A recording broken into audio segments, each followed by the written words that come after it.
Hi everyone, it's Bobbi-Jo and welcome to my home. I am coming to you with a hashtag Embellish With Us Wednesdays, which is put on by Marianne's Craft Corner and also Lilo Crafts. I will put their links below. They are awesome ladies.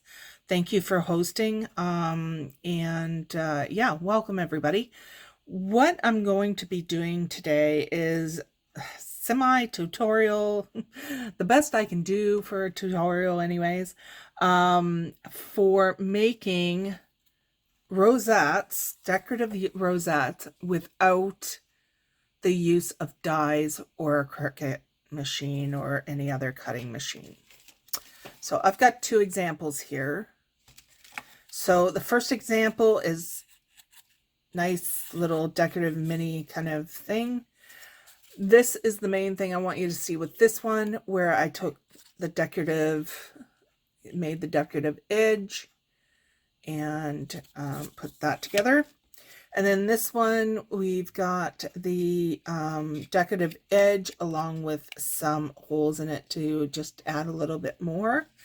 And yeah, I'll try to give you some pointers here and there and see if maybe you might take something from it. Maybe you say it's not for you. So it's entirely up to you. I will do the best I can, and yeah, we'll go from there. So the first thing I'll tell you, I would do decorative scissors. These are very cheap craft supply. I do like decorative scissors. I'm going to show you how you can make them straighter. I know that's one of the complaints that I hear a lot, is that you can't get a straight line. I will show you how I get as straight as possible. Going to need some tape or glue, trusty glue gun, pair of scissors, something to make holes. I've got my crocodile, but you can just take a normal. There's hole punches in Michael's that are smaller. I don't know. I've never used this one, but I'm assuming it would fit with a 1/2 inch fold. So yeah. So one of the things I used to do when I was before I got a lot of the supplies is I would need to score straight lines. So I took out my trimmer, and what I would do, I just didn't do the last part here so I could show you guys. So I'm just going to bring this over here. So you put it up against there, and for the first one, it's pretty easy. So you can just put it up against there and score. And you do it all the way across. So what's going to happen is that when you score that line and you want it a 1/2 inch, you move it over that score line to the 1/2 inch and score. So I'll show you basically. So I scored. I want a 1/2 inch between the things, so I'm going to move it to the 1/2 inch line so that my score line is on the 1/2 inch line. Score line on the 1/2 inch line. Score line on the 1/2 inch line. Score. So all of my score lines, even though I used my scoreboard for one, they're all still the same 1/2 inch.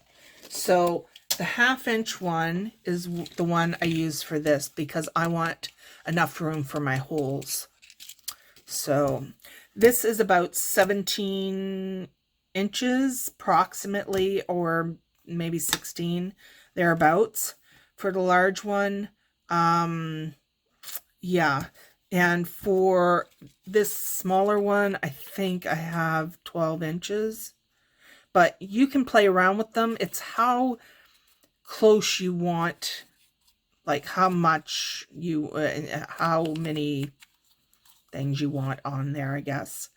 But don't cut it too small, because if you cut it too small, it will like buckle in places and stuff like that. So you got to give yourself a little bit more room. So I think I went 12 inches on this one, if I remember correctly. So what you're going to do for these folds is, I don't fold them into mountain folds, valley folds immediately. What I like doing is I like folding folding them individually first, so I can get that burnish line.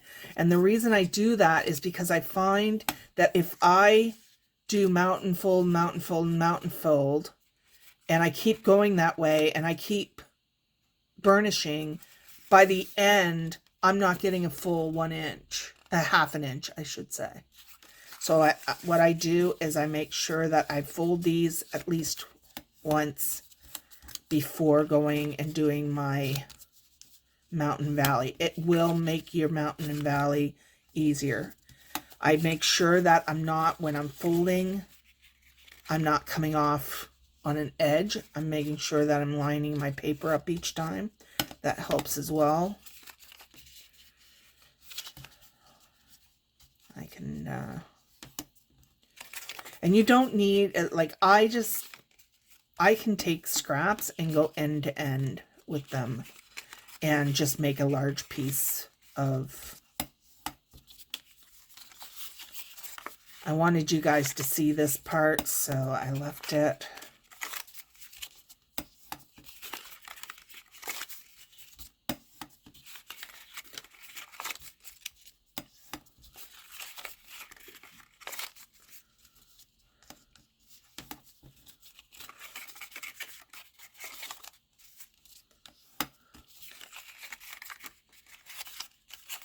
This part here is from where I joined up my scraps. I'm not worried about it because I'm not worried because it's going to be on the inside and you really don't see them. You would if you were going to show a lot of the inside of the rosette, but I don't. As you can see, I cover mine up.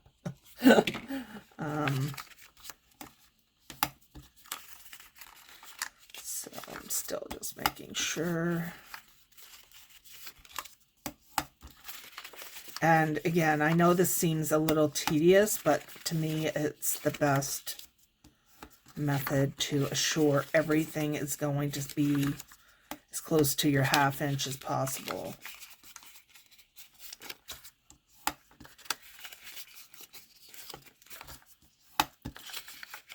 And it will make doing the mountain folds and stuff easier. So we'll just do that. Please ignore my nails. I have craft nails.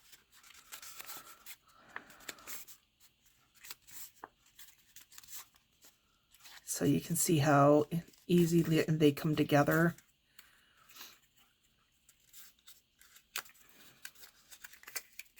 All right. So the next thing that I do is I fold this one. I take this edge and I fold it like that. And then I determine, because I'm going to cut from this score line to whatever angle I choose. So I'm just going to choose an angle, quick angle. So then you're going to take that, you're going to fold this. So I've got this right now. I'm going to fold and then bring that up because I want to get as close to the same edge as possible. Move on to the next one.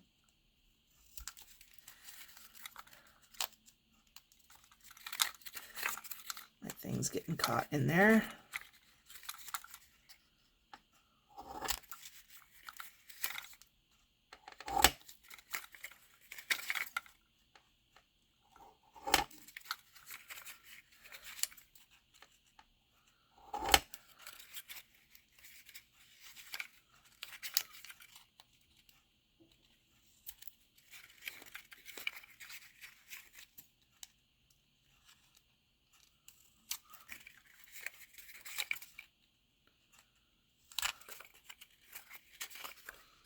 I know you guys may not, you can probably speed through this part.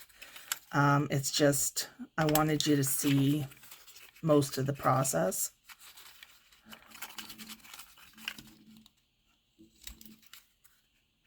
Now, you'll see where this one is at a square angle. What I do is I just go into it, take that angle, and go down my,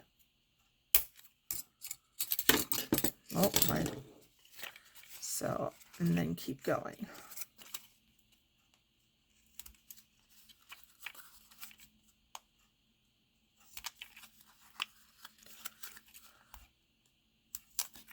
All right, so you should be ending with something like this. It'll never be exact, but you can see that it can be very decorative. So then I go in with my chomper, and I do not do a lot of these at a time, and the reason being is because it won't chomp all the way down exactly where I want the hole. So choose where you want the hole to be. I'm just gonna fold that. I'm going to make sure it's a small hole that I'm doing, and I'm going to choose where I want it and do it. Now that's where I did it. Now I'm going to take this one and I'm going to chomp in the same hole. So that when it comes out, it's going to be even. So you can see how the holes are pretty even. And I'm just going to go down, do it that way, all the way along.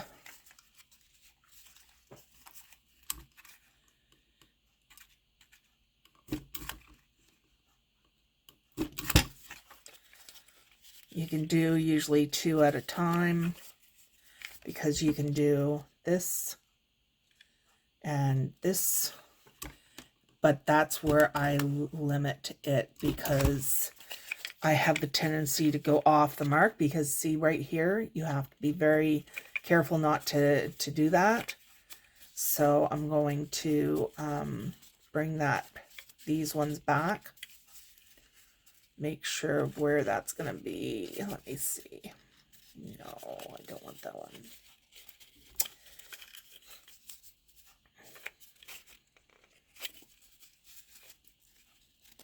This should be close. I'm just readjusting so I can put the holes. I just don't want them to be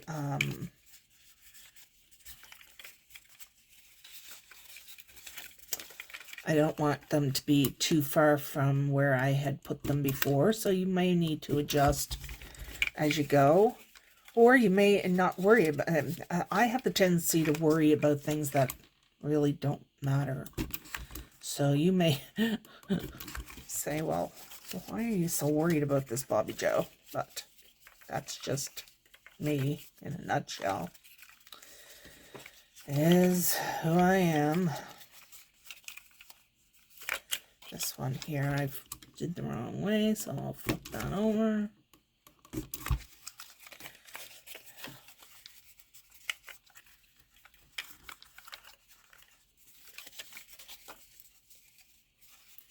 Not doing very good here, am I? Where am I? Why am I all messed up? There. Gotta figure out why I'm all mixed up.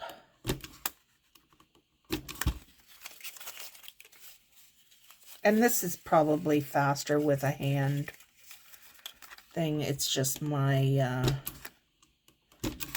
hands don't, as you can see with the thing, don't work right.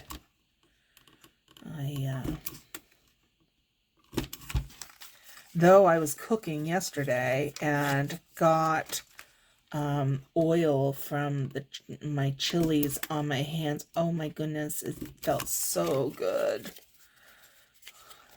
It felt like I had like, how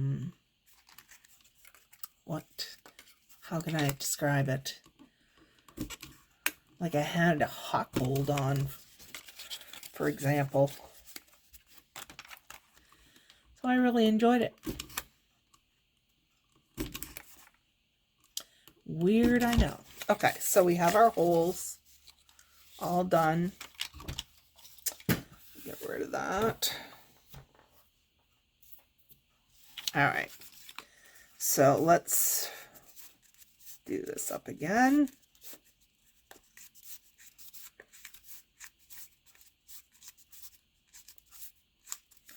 So we know that we're gonna go over this one here, and you're gonna see that your hole is pretty aligned.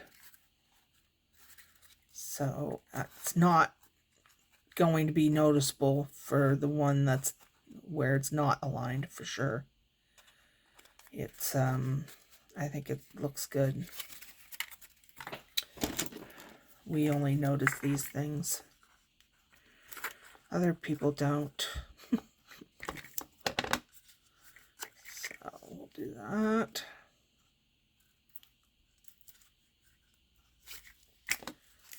We'll just make sure we line it up as well as we can. See, my hands don't always work the way I want them to work.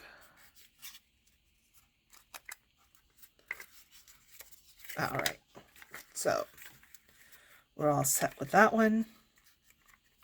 And now I'll show you why I choose to use my cutting mat rather than any other mat. Is because I can easily move this and it'll slide easily for me. So I just put some hot glue there, put it on top, and close it up.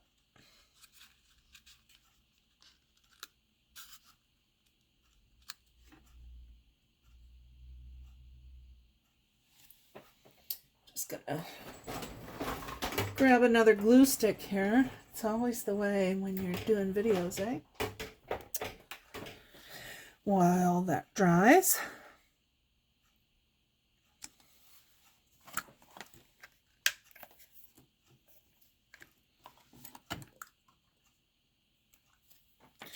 All right.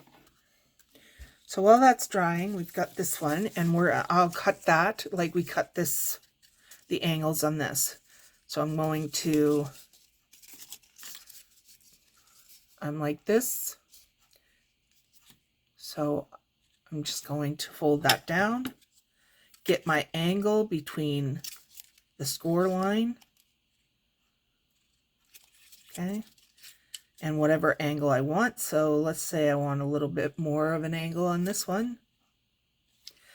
And then I flip it this way, and I do it from there. So let's just go down these like we did the big one.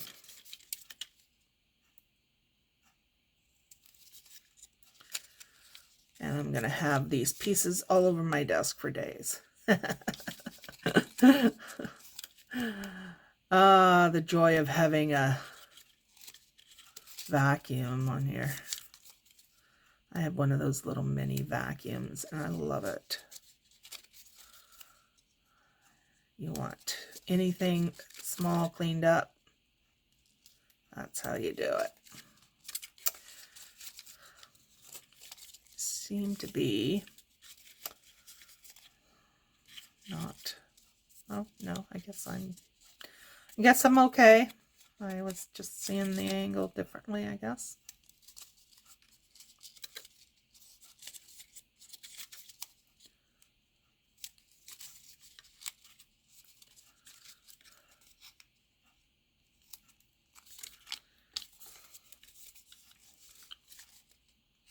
Yeah, that the glass mats are, if you're going to get a mat for your desk, please take the extra cost. These ones here, actually, my Maria Memory Keepers is beside me on the other side of the desk, but these ones here came into our dollar store for $4, which was a steal to me because I think I paid $35 for my We Are Memory Keepers. Take the extra, and you don't need Tim Holtz unless you want it, but you don't need it. You can find other glass mats out there that are more economical. So if you're newer, think about getting the glass mat, because this is just going to pop right off. Oh yeah, now it's not going to pop off, right? Uh-oh. Don't make a liar out of me. It might. Yeah. So, yeah, it usually just pops off. But anyways, it's right there.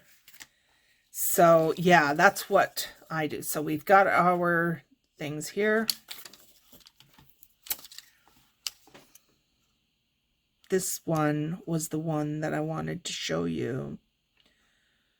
How to do the these. So I will set that aside and I'll get another thing done here. Just bear with me. Just bear with me. That was supposed to be the decorative scissor one because you already know how to do these angles. This is just a smaller scale. Yeah, so please bear with me while I get this set up.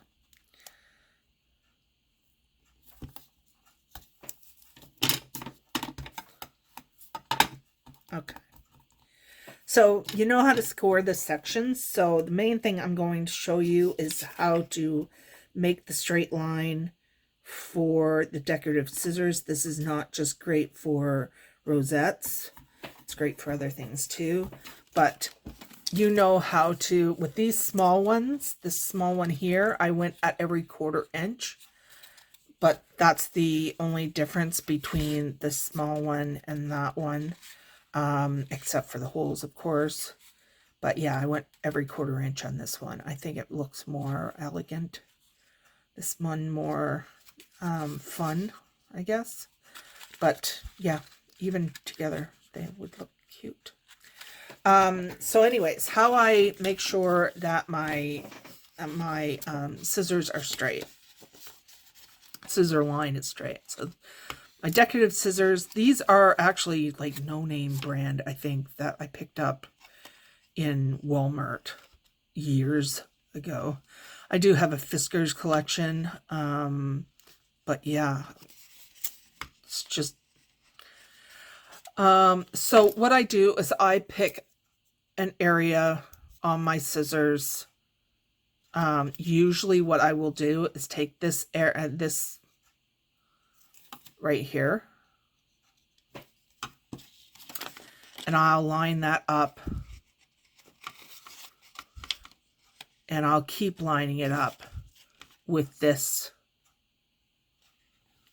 just like that. So with the edge to edge. So this is going to be on my edge. So like this. So I'll do the first cut. I hope I'm showing you that. And then we'll go on with the other cuts. So again, it's going to be edge. A mark on your scissors, the same.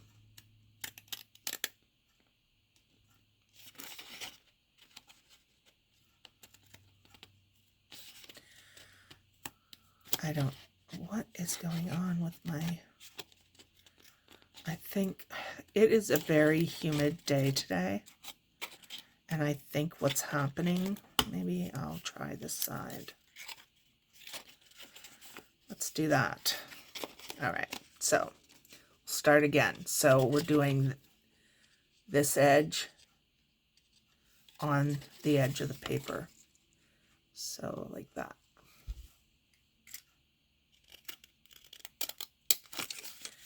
And then line your edge up again.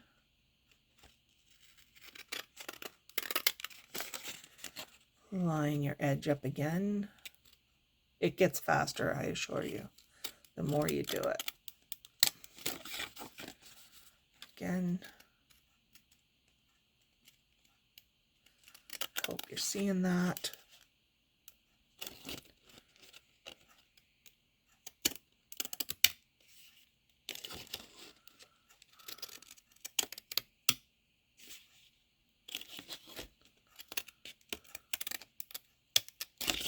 So you can see that it's doing it pretty much straight across.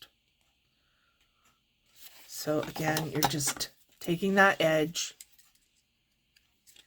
lining it up to this edge of your paper, and all the way down, you're gonna line it up with the edge of your paper. So I just want to make sure that you guys, because people get these decorative scissors and they end up getting rid of them because they're not getting straight lines. And this is a really good way of getting a straight line. So just add, let me see here. So you've got the edge of your scissors to the edge of the paper.